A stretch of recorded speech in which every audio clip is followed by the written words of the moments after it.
Bueno, qué bueno que estamos ya aquí. Am, quise en esta vez grabarlo aquí. Tenía un poco de tiempo, estaba un rato aquí libre. Y también porque no quiero que pase lo que pasó la otra vez. Hemos estado teniendo problemas. O sea, transmitir no es sencillo, todavía es un poco complicado.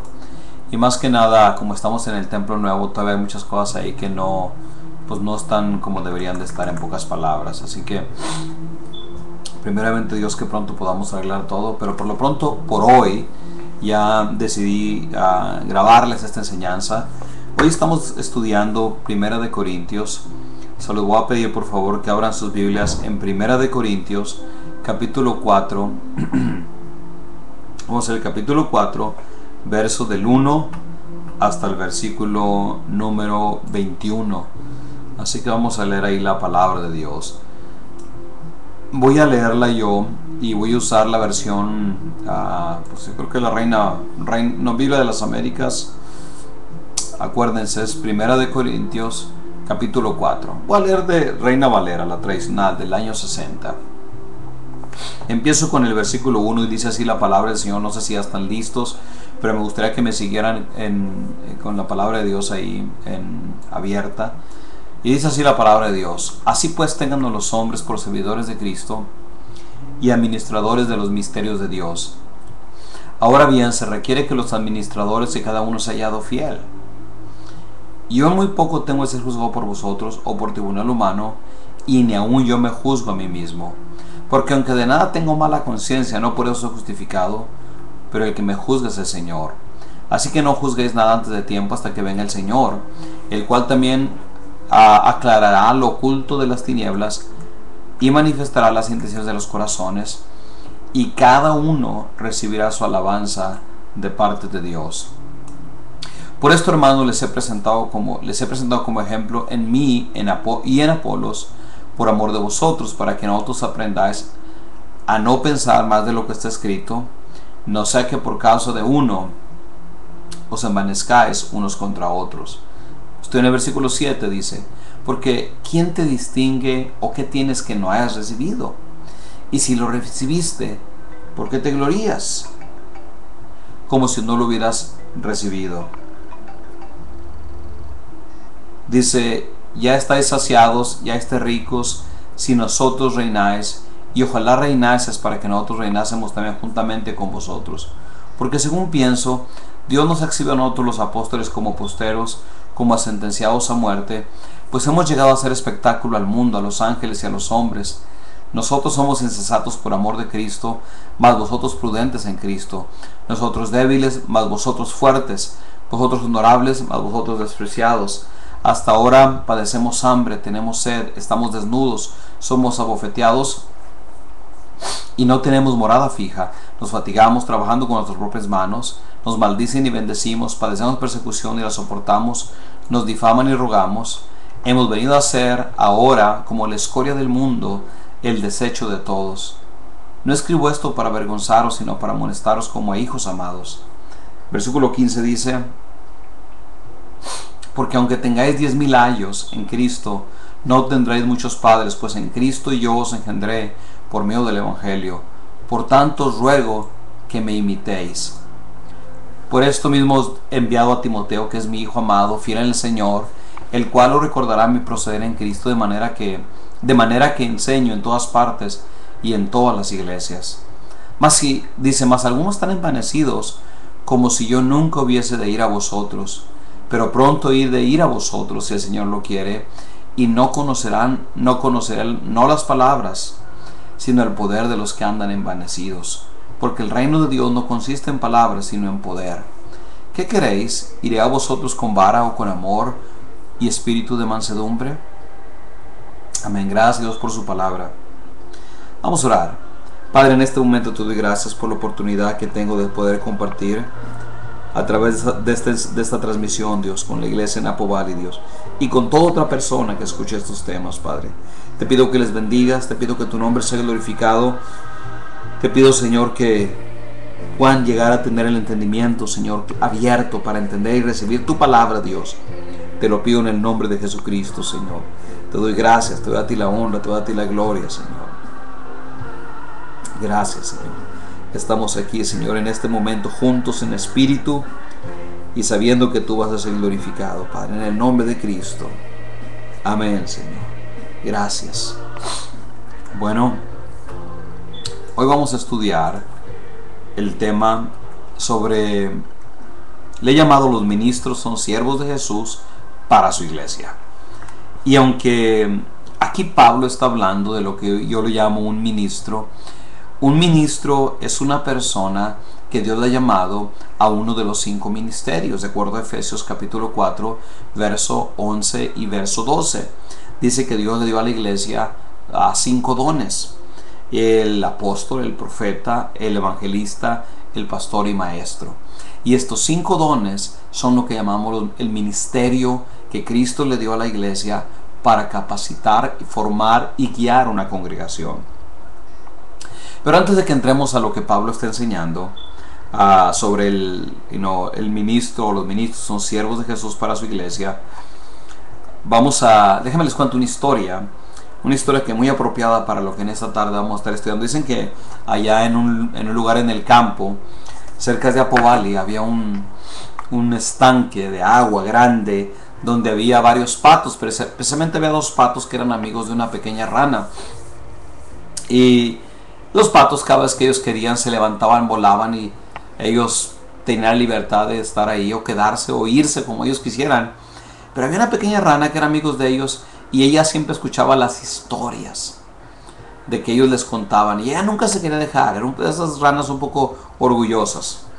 Un día la rana estaba viendo que los patos estaban volando, y luego entonces se le ocurrió una idea, y cuando bajaron le dijo: ¿saben qué? Yo tengo una idea, ¿por qué no hacemos esto? Miren, yo quisiera ver así como ustedes ven, quisiera volar como ustedes vuelan, pero no tengo alas, pero tengo una tremenda idea. ¿Qué les parece? Si miren, tú le dices a un pato: agarras esta varita con este lado con tu pico, y tú lo agarras de este lado con tu pico, y yo me agarro de la boca de la vara, y ustedes se levantan y empezamos a volar. Y así lo hicieron. Los patos agarraron la varita, la rana la mordió en medio, y luego le empezaron a elevar, y empezaron a volar. Y cuando iban volando, la rana estaba: wow, mira nomás cómo estoy volando, wow, qué alto, qué tremendo. En eso el granjero, que estaba cerca de ahí del pozo, vio lo que pasó y dijo: mira nada más, ¿a quién se le ocurrió semejante idea? Qué inteligente es esa. Mira nomás. Y la rana gritó: ¡a mí! Fue lo último que se escuchó de la rana, porque después de eso se estrelló en las piedras. La moraleja de la historia es: lo importante no es quién reciba el crédito, lo importante es que se hagan las cosas y que el reino de Dios siga extendido. Porque a lo mejor al abrir la boca terminamos estrellándonos, sobre todo si es por orgullo. La iglesia de Corinto, como ya hemos visto en las semanas anteriores, vamos a entrar en detalles ahora sí ya, estaba pasando por divisiones, y lo hemos visto principalmente porque había como, si usted se ha perdido la enseñanza las últimas semanas, bueno, miren, la iglesia de Corinto, Pablo la fundó, y en este momento, habían pasado ya algunos años, se cree como 4 o 5 años, y la iglesia había dejado de ser un grupito de 20 o 30, y ahora eran como 150 personas que estaban distribuidas como en células, y cada célula tenía como de 40 personas más o menos, de 30 a 40 personas.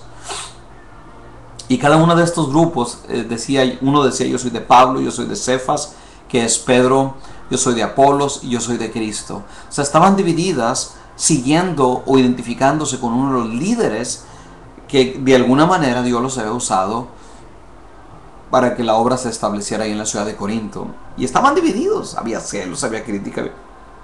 La semana pasada vimos eso, de cómo la iglesia tenía todas esas cosas terribles. Y Pablo escribió la carta para corregir estos errores que había. Y la primera cosa que hacen aquí en el capítulo número 3, verso número 1, lo primero que hace es que Pablo aclara cuál es el rol. O sea, en el capítulo anterior, capítulo 2, habla de que no debemos de poner nuestros ojos en ningún hombre, y que el fundamento de la iglesia no es ninguna persona, pero debe de estar fundamentada en Cristo. Y de hecho, dice que si un ministerio, un líder, un ministro pone otro fundamento, el día que Dios juzgue, su obra, si no estuvo fundamentada en Cristo, dice que todo va a ser en vano.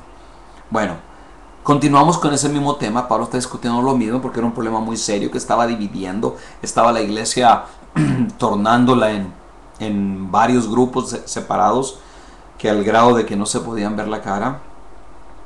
Pero aquí dice la palabra del Señor que Pablo les dice, ¿y cuál es el lugar de un ministro? Entonces, si primero en el capítulo les habla mucho de que no pongan los ojos en un pastor, no pongan los ojos en el ministro, el fundamento es Cristo, el fundamento en Cristo, Cristo murió por ustedes, yo no morí por ustedes, yo ni siquiera los bauticé a muchos de ustedes.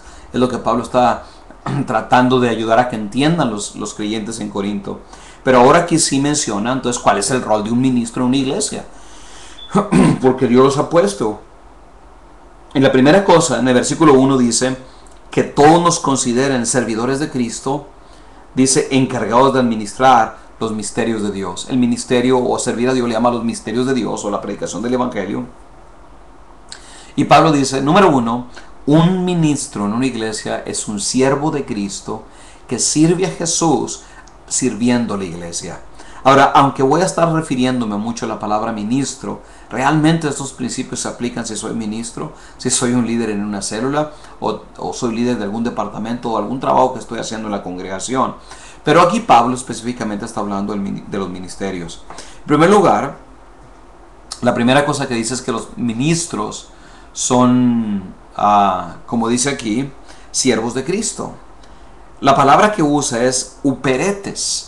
Y la palabra uperetes es una palabra peculiar o especial, porque esta palabra era usada para describir el oficio o el trabajo que los esclavos hacían, pero cierto tipo de esclavos, que eran los que usaban en los barcos para que allá abajo, en la parte de abajo interior del barco, estaban remando como 100 o 50 esclavos o uperetes, y que eran dirigidos por un maestro que los dirigiera con un tambor.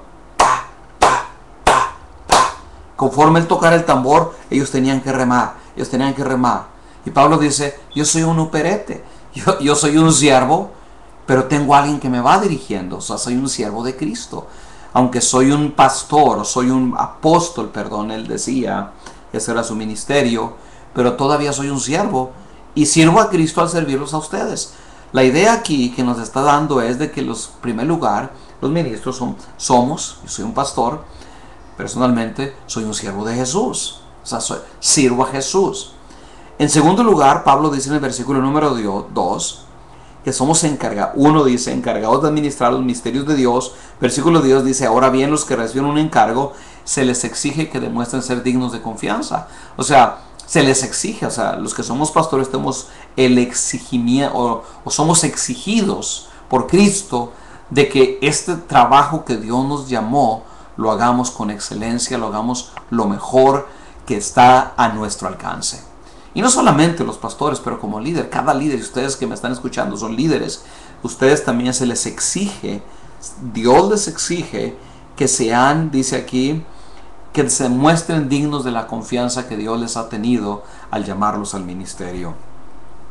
La palabra que usa es oikonomos, administrador, que era el esclavo principal de una casa encargado de administrar el área financiera y de administrar los esclavos y la gente que trabajaba para el dueño de la casa. Y Pablo usa esa palabra cuando dice administrador. Así que un administrador se le pide cuentas. Un administrador debe de saber su posición, de que simplemente es llamado a administrar, no lo que es suyo. La iglesia no es mía, eso yo estoy bien consciente. La iglesia, ustedes le pertenecen a Cristo, pero yo tengo la responsabilidad como pastor de ustedes de cuidar, de administrar que todo esté funcionando bien posible. Dice que debemos ser dignos de confianza, versículo 2, porque Dios nos va a pedir cuentas, versículo del 3 al 5. Ahí dice Pablo que hay 3 juicios sobre el trabajo que hacemos, y dice el juicio del hombre, dice, eso no me importa.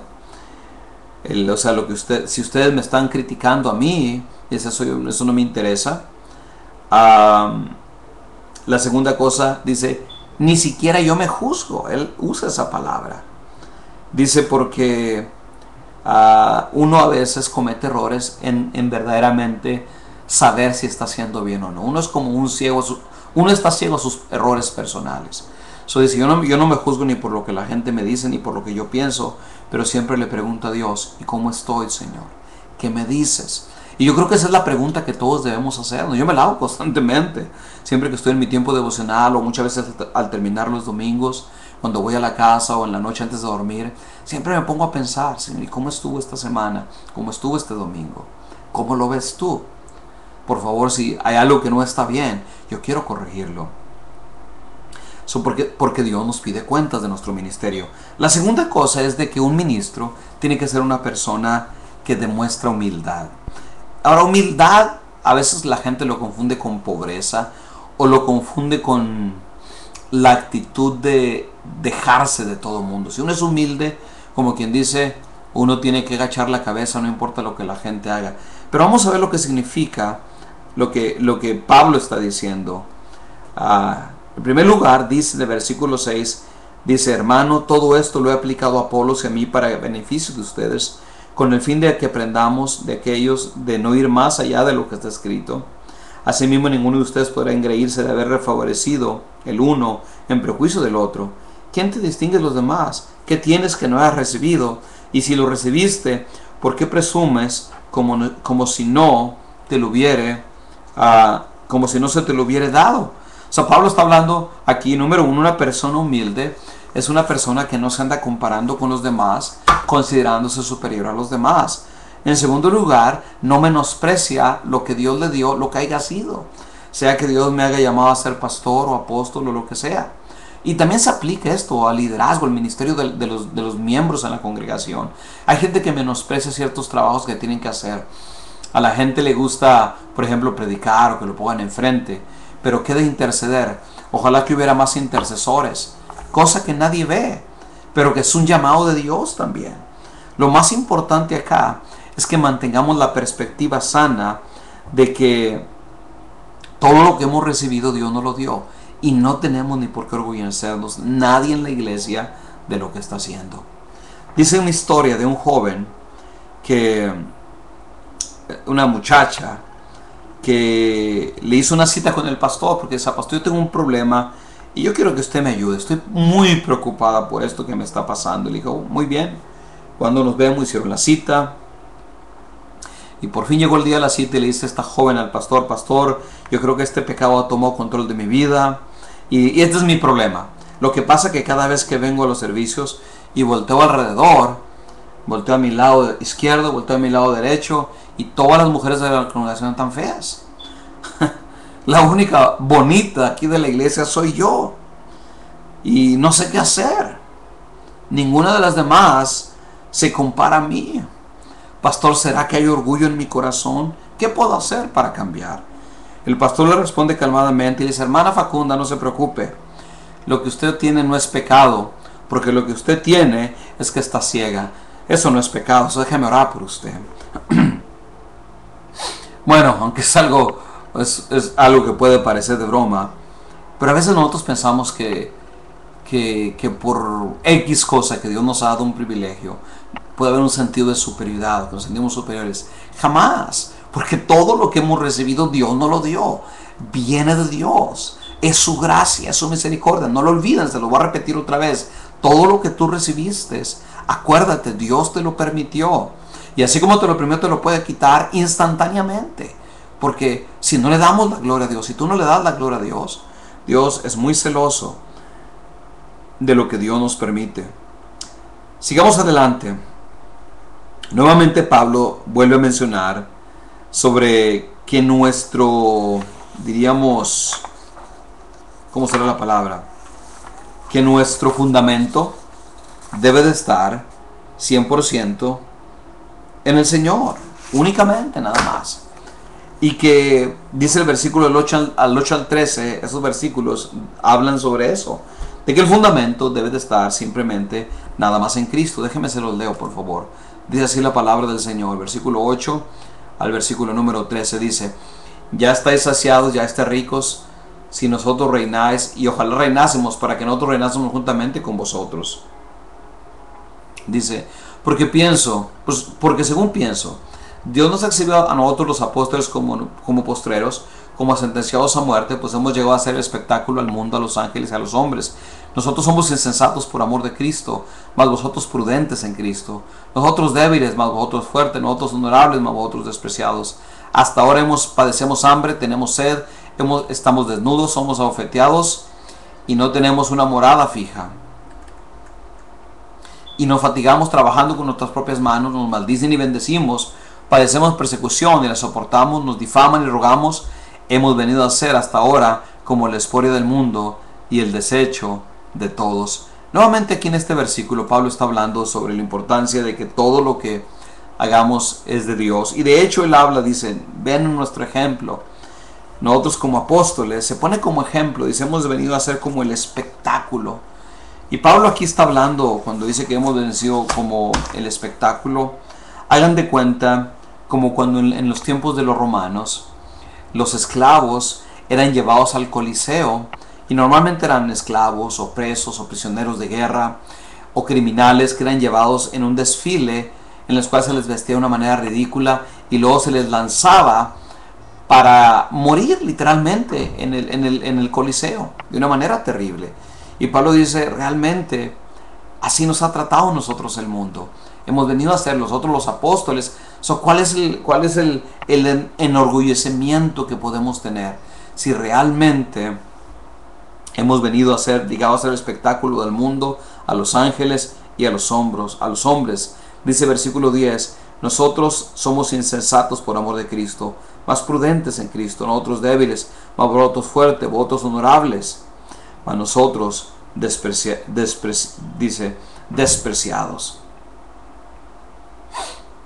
Y el versículo 11 les está como reclamando, dice, si nosotros que Dios nos ha dado este privilegio de ser apóstoles, pasamos por todo eso, como una manera Dios de recordarnos que dependemos de su gracia, dice, ¿cuánto más ustedes? De versículo 11 al 13 dice, hasta ahora padecemos hambre, tenemos sed, estamos desnudos, somos abofeteados y no tenemos morada. Nos fatigamos trabajando con nuestras propias manos, nos maldicen y bendecimos, padecemos persecución, nos difaman y rogamos. Hemos venido a ser la escoria del mundo, el desecho de todos. Eso es lo que Pablo está tratando de decir. No sé por qué ustedes se enorgullecen en decir Apolo, Cefas, Pablo. Miren lo que somos realmente. De hecho, su orgullo está mal puesto. Vean mi vida, que realmente por servir a Dios, esto es lo que yo estoy viviendo. Eso no hay nada que enorgullecerse, en pocas palabras. Vamos a terminar la última parte porque el tiempo está pasando y yo sé que tenemos que dedicar un tiempo a la oración. Del versículo 14 al versículo 21, Pablo termina hablando sobre el ejemplo o la autoridad que Dios le ha dado a un ministro con sus discípulos. La primera cosa que dice es el versículo 14 y 15. Dice el apóstol Pablo así: no les escribo, dice, esto para avergonzarlos, sino amonestarlos como a hijos míos amados. Vamos a hablar un poco sobre la autoridad del ministro o del pastor o del apóstol o del profeta sobre la iglesia, sobre sus discípulos. La primera cosa es que es una autoridad paternal o que nace de una relación espiritual. El líder espiritual tiene la autoridad que le da el hecho de que o los ha ganado o los ha formado como sus discípulos. Es bien importante. Y si ustedes podrán tener muchos años, más adelante dice, versículo 14 dice, 14 dice, dice 15, perdón. De hecho, aunque tuvieran ustedes miles de tutores en Cristo, padres sí que no tienen muchos, porque mediante el Evangelio yo fui el que los engendró en Cristo Jesús. ¿Verdad? Y aquí está hablando Pablo de su relación que tenía con ellos. O sea, yo tengo autoridad de corregirlos porque yo los engendré, porque son mis discípulos, porque Dios me ha dado el privilegio de ser el que estoy administrando o el que estoy cuidando sus vidas ahí en la iglesia de Corinto. Y lo mismo es de un pastor en una iglesia local. O sea, la autoridad que Dios nos ha dado es una autoridad basada en la relación espiritual que ustedes tienen con Dios, que tienen conmigo y que yo tengo con ustedes y que tenemos con Dios. Pero es una autoridad en un sentido, no es una autoridad para violar la voluntad de las personas, pero es una autoridad basada en una relación, basada en que Dios nos ha llamado a nosotros los pastores a ser como los padres espirituales de la gente en la congregación. La siguiente cosa es, en primer lugar, es una autoridad por el llamamiento que Dios ha puesto en nosotros en nuestras vidas como líderes. En segundo lugar, la autoridad que nos ha dado el pastor sobre la iglesia es por el ejemplo que damos. El líder o pastor no puede decir hagan lo que dice la Biblia, pero más bien de decir hagan lo que yo hago conforme a la palabra del Señor, porque eso es lo que Pablo dice. Por lo tanto les ruego que sigan mi ejemplo, versículo 16. Y no solamente Pablo decía hagan lo que yo hago, pero le dicen voy a mandar a Timoteo que hace lo que yo hago, porque ha visto en mí mi ejemplo, que hago lo que digo, que lo que yo enseño. Y esto es bien importante. La segunda fuente de autoridad de un líder es su obediencia a la palabra de Dios, es su testimonio, su ejemplo, pues. Tercer fuente de autoridad de un ministro, el respaldo de Dios. Versículo 18 dice: ahora bien, algunos de ustedes se han vuelto presuntuosos, pensando que no iré a verlos. Lo cierto es que si Dios quiere, iré a visitarlos muy pronto, y ya veremos no solo cómo hablan, sino cuánto poder tienen esos presumidos. Porque el reino de Dios no es cuestión de palabras, sino de poder. ¿Qué prefieren? ¿Que vaya a verlos con látigo o con amor y espíritu apacible? Tercera fuente de autoridad del ministro o del pastor sobre sus discípulos, el respaldo de Dios. Pablo dice: algunos de ustedes están orgullecidos, pero voy a ir a verlos, y se va a demostrar por el poder de Dios, o sea, por el respaldo que Dios nos dé, quién es el que tiene la autoridad. Y esa es la tercera fuente de autoridad que Dios le ha dado al pastor. Es por el llamamiento, por su ejemplo y por el respaldo de Dios.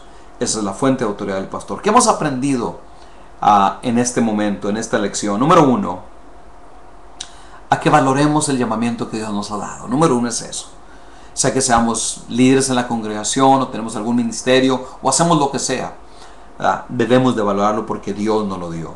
Segundo lugar, que Dios nos ha llamado como líderes a ser un ejemplo, ¿okay? Que debemos de predicar, que debemos de vivir lo que predicamos. Y por último, a ejercer y respetar la autoridad y de aquellos que están en la autoridad sobre sus vidas como miembros de esta congregación. Esto es bien importante, es un principio bíblico que debemos de aprender todos. Vamos a orar en este momento. Padre, te doy gracias. Hemos llegado al final. Vamos a darle gracias a Dios. Yo voy a poner un poco de música y vamos a orar. Reúnanse a orar conmigo, por favor, en este momento. Pónganse de pie. Y yo sé que ellos van a continuar orando, pero ahorita por lo pronto yo quiero que oremos. Padre, sea tu nombre glorificado sobre la vida de cada persona que en este momento ha escuchado esta palabra. Te damos gracias por tu palabra. Te damos gracias por todo lo que tú nos has dado. Ahora te pido que les bendiga, Señor. Glorifícate. Glorifícate, Señor. Glorifícate en sus vidas. Señor, dígale al Señor en este momento: ayúdame a valorar el llamamiento que has puesto en mi vida.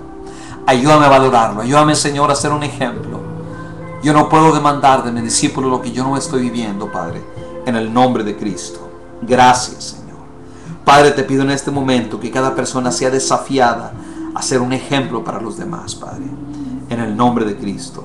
También te pido, Señor, que cada discípulo de nuestra iglesia sea una persona que sepa respetar la autoridad paternal que Dios ha puesto sobre su vida de parte de tuya a través de nosotros, los pastores de esta iglesia, Padre. Ayuda a que cada persona lo pueda entender y pueda ser bendecido a través de la bendición paternal que viene de someterse, Señor, a su líder, Padre.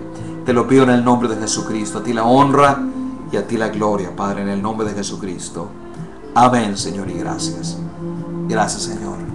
Nuevamente, Dios les bendiga. Para mí es una bendición poder haber compartido. Ojalá que la semana que entra, si ya está arreglado, pues va a ser allá. Y si no está arreglado, pues voy a tratar de otra vez grabar un poco para ustedes. Así que nuevamente Dios les bendiga y gracias por todas sus bendiciones. Amén.